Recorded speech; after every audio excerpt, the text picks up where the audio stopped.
झांकी है, मुख्यमंत्री बनना बाकी है।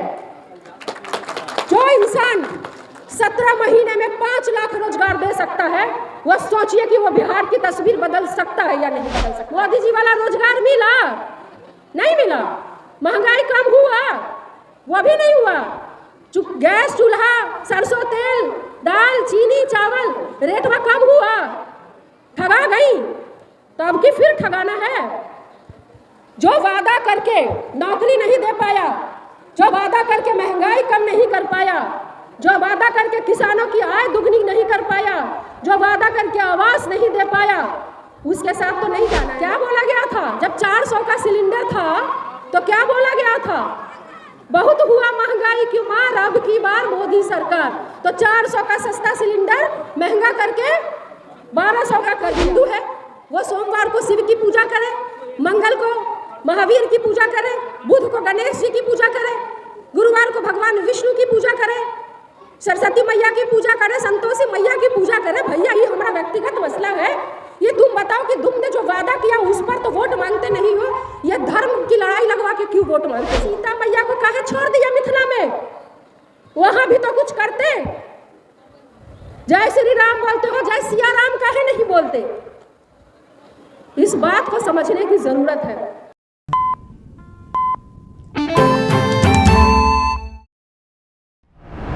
नमस्कार, स्वागत है आप सभी का बदलता हिंदुस्तान पर। मधुबनी जिला के बिस्वी विधानसभा क्षेत्र में 1 दिवसीय महिला सम्मेलन समारोह का आयोजन राष्ट्रीय जनता दल के द्वारा किया गया है। मधुबनी बिस्वी राष्ट्रीय जनता दल के द्वारा बिस्वी प्रखंड क्षेत्र के नाहस खंगरैठा में 1 दिवसीय महिला सम्मेलन समारोह का आयोजन किया गया, जिसे मुख्य अतिथि के तौर पर महिला प्रदेश अध्यक्ष ऋतु जायसवाल उपस्थित हुई। और ऋतु जायसवाल ने बिस्वी प्रखंड के सभी पंचायत की महिला पंचायत अध्यक्ष को माला और गमछा पहनाकर सम्मानित किया। आप तस्वीरों में देख सकते हैं कि महिला प्रदेश अध्यक्ष ऋतु जायसवाल के द्वारा किस प्रकार से बिस्वी प्रखंड के विभिन्न पंचायत की महिला पंचायत अध्यक्ष को माला और गमछा पहनाकर सम्मानित किया जा रहा है। साथ ही सभा को संबोधित करते हुए ऋतु जायसवाल ने 17 महीने बनाम 17 साल का एक नारा भी दिया। सभी पंचायत अध्यक्ष से आग्रह करते हुए कहा कि अपने संगठन को बूथ अध्यक्ष तक, अपने बूथ तक मजबूत करें, ताकि 2024 में बिहार से एनडीए गठबंधन का सफाया हो सके और 2025 में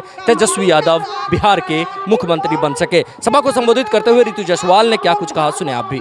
मुझे तो लगता है कि एक बूथ अध्यक्ष, पंचायत अध्यक्ष, प्रखंड अध्यक्ष वो ज्यादा महत्वपूर्ण है, क्योंकि संगठन की मजबूती अगर जड़ से हो, नीचे से हो, जमीन से हो, तो वो टिकाऊ होता है।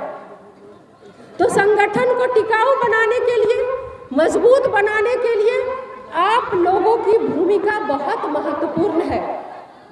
आप वो सिपाही हैं जिसके नहीं रहने से हम तो किसी लड़ाई की कल्पना भी नहीं कर सकते। आप आधी आबादी को रिप्रेजेंट करती हैं। एक तरफ सभी पुरुष को कर दिया जाए और एक तरफ आप अकेले मातृशक्ति है, महिला है। आपको अपनी ताकत का अंदाजा होना चाहिए।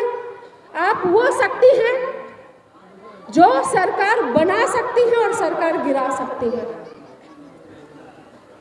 बस दिक्कत ये है कि ठगने वाले अलग अलग भेष धर के आते हैं, झूठे झूठे वादे करते हैं, और महिलाएं बेचारी सीधी सादी होती हैं, उनके झूठे वादों में आ जाती हैं। नहीं, कई बार ठगाई है। कितनी बार लोगों ने झूठा वादा किया आपसे? नहीं किया था? क्या बोला गया था जब 400 का सिलेंडर था? तो क्या बोला गया था? बहुत हुआ महंगाई की मार, अब की बार मोदी सरकार। तो 400 का सस्ता सिलेंडर महंगा करके 1200 का कर दिया। अब तो मानती है ना कि ये मोदी गरीब को नहीं, गरीबी नहीं मिटाया, गरीबों को ही मिटा दिया। ये तो मानती है ना। इस बात को समझने के लिए और इस बात को समझाने के लिए बहुत जरूरी है कि बूथ लेवल तक आप मजबूती से लड़ें। कि महिलाओं की आधी आबादी का रुझान जो राष्ट्रीय जनता दल के प्रति हुआ है, वो तेजस्वी जी की यात्रा में देखने को मिला है। आपने माननीय तेजस्वी प्रसाद यादव जी का उप मुख्यमंत्री के तौर पे कार्यकाल देखा है ना, मात्र 17 महीने में 5 लाख नौकरी मिलते देखा है या नहीं देखा है? देखा या नहीं देखा? तो 17 महीने झांकी है, मुख्यमंत्री बनना बाकी है। जो इंसान 17 महीने में 5 लाख रोजगार दे सकता है, वह सोचिए कि वो बिहार की तस्वीर बदल सकता है या नहीं बदल सकता है। आप लोग पूरे गर्व से जाकर के वोट मांग सकती हैं अपने तेजस्वी भैया के लिए, उनको मुख्यमंत्री बनाने के लिए, इंडिया गठबंधन को जिताने के लिए। क्योंकि जिस राशन को की बात करके ठग के कि 5 किलो चावल मोदी दे जाता है, वो भी कांग्रेस के समय शुरू हुआ।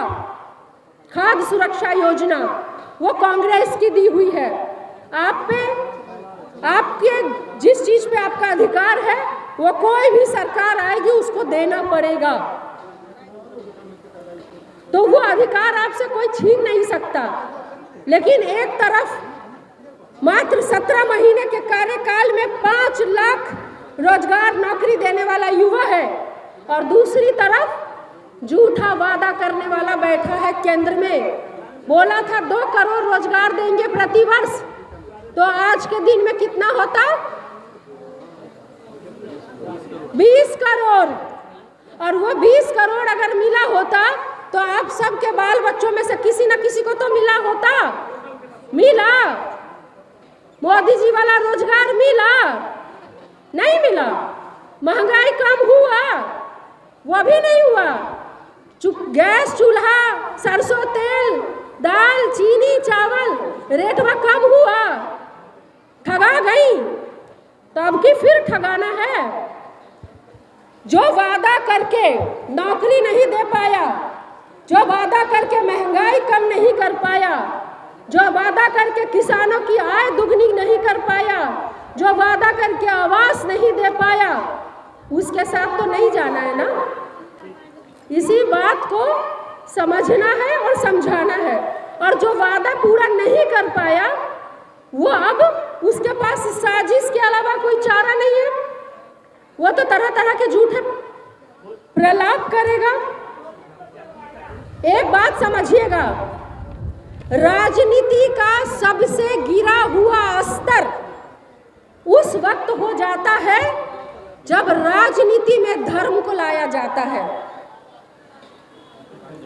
धर्म किसी भी व्यक्ति का व्यक्तिगत आस्था का प्रश्न है।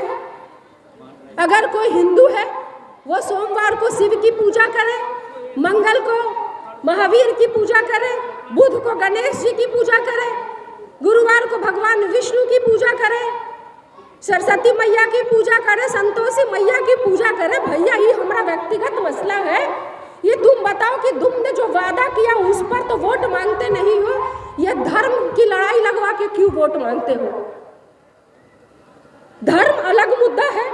राजनीति में वोट आप अपने भविष्य के लिए देते हैं, सुरक्षा के लिए देते हैं, रोजगार के लिए देते हैं, महंगाई कम करने के लिए देते हैं, अपने बच्चों को की सुरक्षा के लिए, उनके रोजगार के लिए देते हैं, इसलिए वोट देते हैं ना।